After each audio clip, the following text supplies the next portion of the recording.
Get ready. 10 seconds. 5 seconds. Start. Mr. Deputy Chairman, Sir, I extend to this resolution my wholehearted support, though I wish he had extended its scope by incorporating within it two more services, but then I cannot deal with that subject now. You have assured me that the matter will be taken up on a subsequent occasion. I do not know when that subsequent occasion is likely to occur. Sir, I am grateful to the Home Minister for some kind words he has said about me in my regard to my interest in this subject. No doubt for long I have been urging the necessity of creating more All India services. During the last 5 years or so, ever since that recommendation on the subject was made by the States Reorganization Commission, and during the last 1 year and a half, near about that time, I have been tabling resolutions on the subject twice or thrice, but they could not come up. Of course, as they say, there are higher forces that govern the destiny of things, and so far as Parliament is concerned, it is the government and the undisputed sway of the chair that govern the destiny of resolutions. Obviously, it was ordained that this resolution should come up only now, and that too as a government-sponsored resolution. Even as it is, I welcome it most heartedly and feel enthusiastic and even jubilant about it. Sir, I sincerely congratulate the Honourable the Home Minister for the tact, the firmness, the strength and the determination which he has shown in overcoming all the delicacies and difficulties which I am sure were there in his way. The opposition and unwillingness of the states were there initially, I know, and I also know, sir, that about a year ago, when I tabled a question on this subject, the Home Minister told us that the government would be only too glad to have more All India services, but then the handicap in their way was that the states were not agreeable to it. Subsequent to that, sir, about the middle of this year, I wrote to all the chief ministers requesting them to let me know their views on this subject, and I was a little unhappy to find that no chief minister replied to me saying that he was agreeable to it.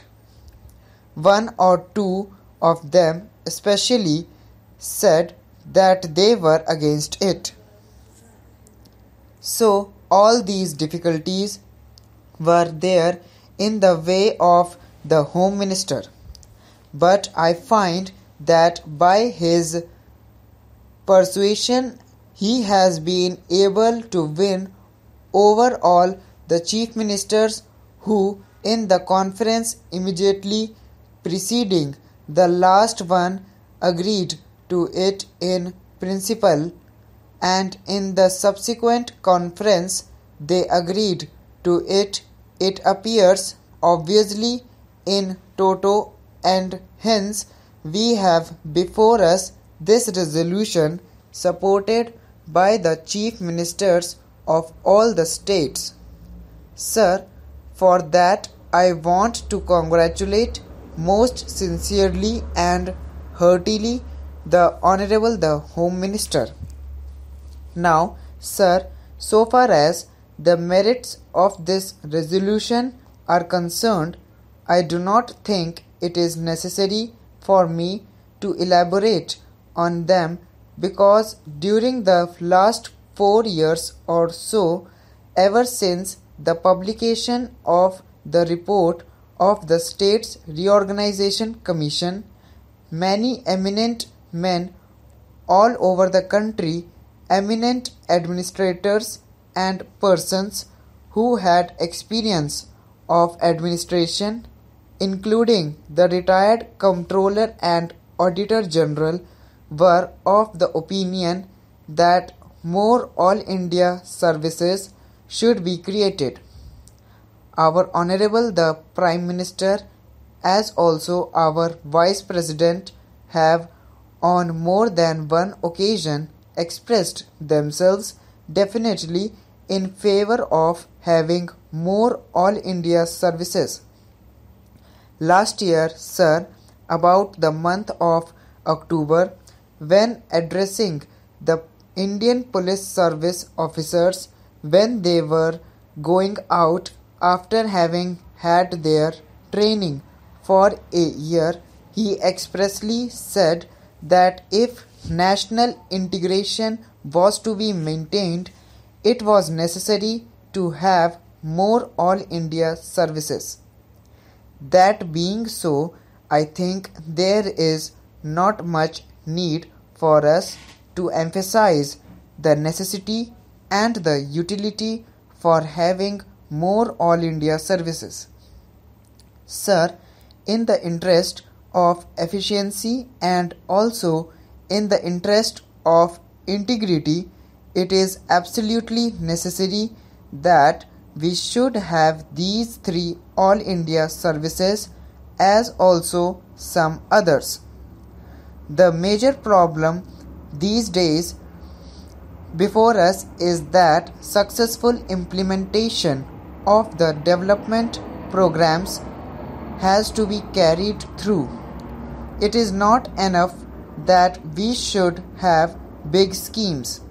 It is not enough that we should allocate large sums for the implementation of those schemes. But it is necessary that we should have competent personnel to effectively implement our schemes so that in a short time we may be able to carry forward our country to economic prosperity all round. In the past, during the pre-independence period, we had quite a number of All India services, but then when we framed our constitution, we dispensed with the others, retaining only two. It appears to me that necessity has now arisen for reorganization of the All India services and to have more All India services.